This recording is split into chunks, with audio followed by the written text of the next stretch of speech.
Middle East tensions are spiking, resulting in gold going on a major rip to the upside. Bitcoin just reclaimed $68,000 as ETFs pull in over $500 million. And U.S. regulators just dropped a 376-page proposal that could kill stablecoin yield. Let's dive in.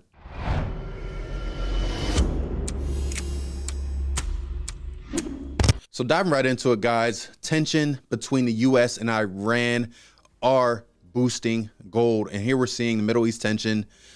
Investors are seeking safe haven as a result. So we see here that Iran has reportedly boosted their exports up to 20+ million barrels in just 5 days. This is triple the levels of January. Crazy. And they're saying that it's hedging against potential disruption. So they're anticipating some type of disruption in their exporting needs that, they make a lot of money from that, the oil there. So we're seeing here increasingly hawkish U.S. rhetoric regarding Iran's nuclear program has raised expectations of confrontation. In the event, a direct U.S.-Iran military conflict, gold could rise by 15% within 2 weeks of safe haven demand. So people are leaving risk assets and going to more secure assets. And BitUnix analysts did chime in and say gold could rise that much, but also they gave a target range, which could happen, it could not happen. They're saying the target range is anywhere between 5,500 and 5,800. So meanwhile, we see capital is continuing to leave risk assets and going into something more stable, anticipating this. So they're seeing everything. They're saying, okay, this may happen. Let's pivot. So we'll see. But we're seeing the money move into gold. So you had $2.7 billion into gold ETFs, surpassed the equity inflows for the first time. So this is crazy. This is crazy. Gold ETF demand is up 900% since July. So what's Bitcoin's reaction? Bitcoin is continuing to push up as well, hitting above 6,800 yesterday. But right now it's staying pretty much within range of the previous candle of yesterday, waking up to about $70,000 yesterday. Did not close up there, but now it's back under 70K at 67,000. So we'll see how everything plays out with Bitcoin. We're looking for a breakout either way of this zone. So risk off flows could pressure Bitcoin. They're saying it could go towards 64,000 to 65,000. We're just looking at this range, right? 64,000 is still within this range. We want to see a breakout either way to kind of see where we're going or where the momentum's heading. So they're saying the inflation narrative could push Bitcoin back to 70K. So there's like really if-then scenarios, right? There's if-then scenarios. I think we are just going to play this zone, play this consolidation zone, and react and respond accordingly versus try to predict. Right? If it breaks up here, we know what to expect. If it breaks below, we know what to expect when it comes to this consolidation zone that we're currently in. So here we do see Bitcoin ETFs gaining momentum again with $500 million in inflows. And this is after yesterday where Bitcoin reclaimed over 68,000. So very excited to see that. But overall, we're still not doing too well for 2026. We see more red than green, which is okay because those reds are accumulation zones.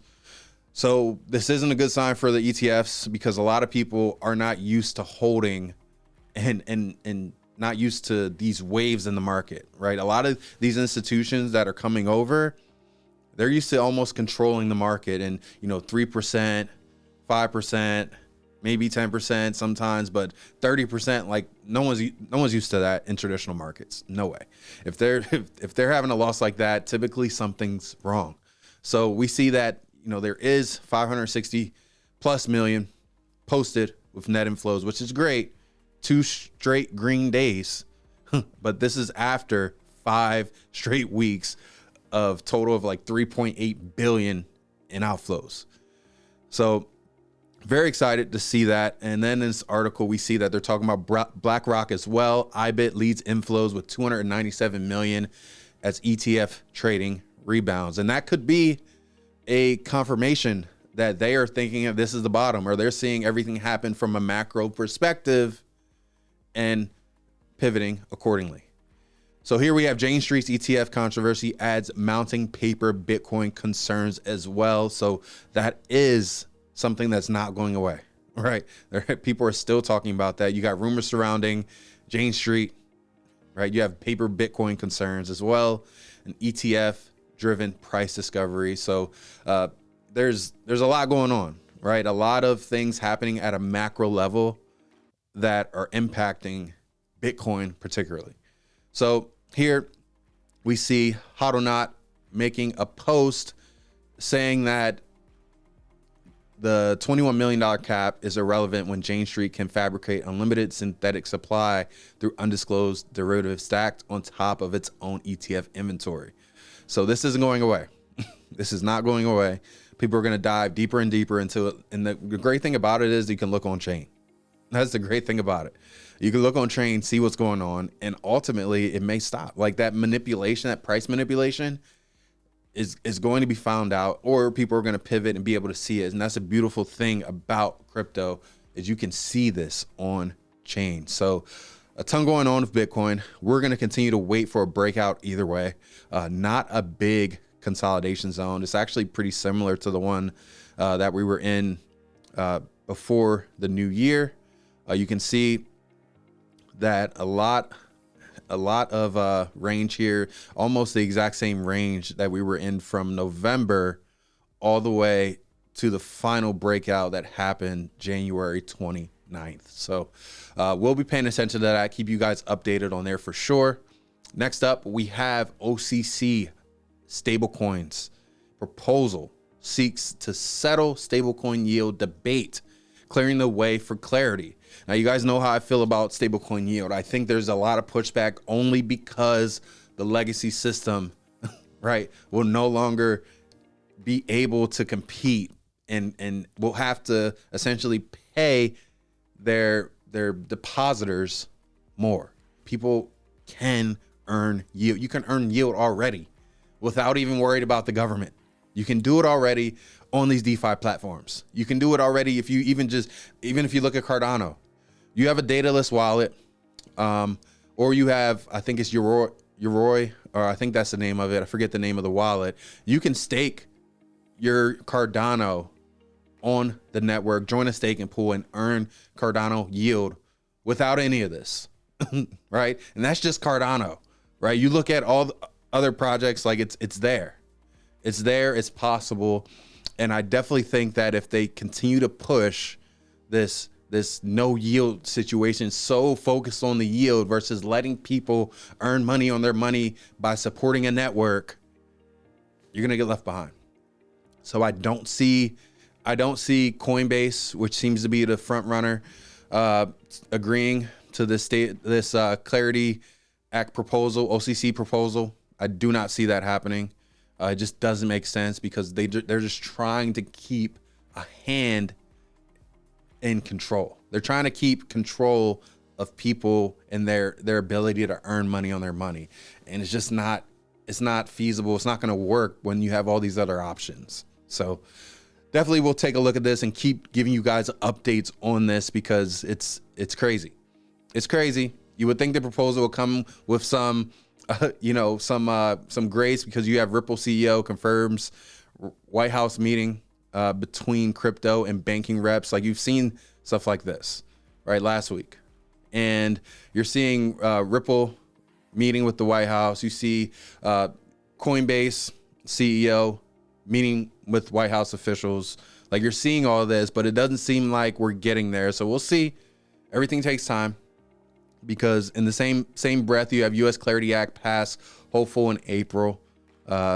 So we'll see what happens, guys. It seems like the focus is on yield. And when you have Brian Armstrong and Brad Garlinghouse having these conversations and continuing to meet with government officials, and then we have a proposal like that, which they're so focused on yield, it goes to show you, all right, they don't want you to earn money on your money. They don't want you to earn more than that 0.001%. That's what it seems like to me.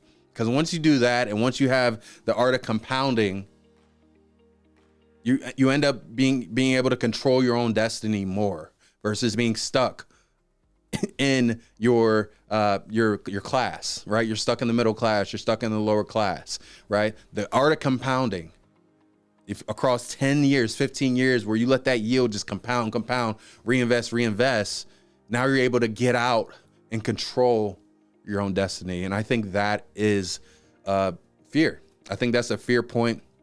But I think that I do think that the Ripple CEO, I think Brad Garlinghouse and Brian Armstrong, have their company's best interests, which in turn, because they give yield. So in turn, naturally, I think they're representing the crypto community very well.